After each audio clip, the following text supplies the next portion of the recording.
Ikaw naman, alam mong mga kumpare ko yung andon, sinundo-sundo mo pa ako sa inuman.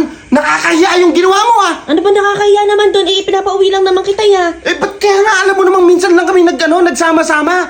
Mariosep, balikbayan pa yung isa, nakakahiya. Ikaw naman parang ganun lang pa naman eh. Ano parang ganon? Minsan lang ang naman- tingin nila sa akin, maliit na tao. Pagka ganon, ang laki-laki ng katawan ko, tapos susundin mo akong ganon. Eh dati ko naman ang ginagawa sa'yo yun ah. Eh kaya nga, bagong kumpare ko lang yun. Ang tagal namin di nagkita, galing pang ibang bansa. Tanga! Hindi mo kasi tinanong kung bakit kita sinundo doon. Ah, bakit mo ako sinundo? Eh paano? Nakapalibot yung mga babae doon. Eh ano naman, mga kumare ko yun. O kaya nga, alam mo ba kung anong sinasabi nila sa'yo?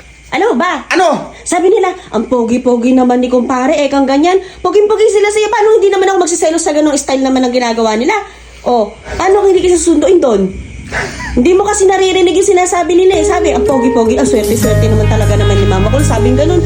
O, paano hindi ako magsiselos doon? Sige na, matulog na tayo. Kaya mo na. Gawa tayong baby. Ka. Bilisan mo.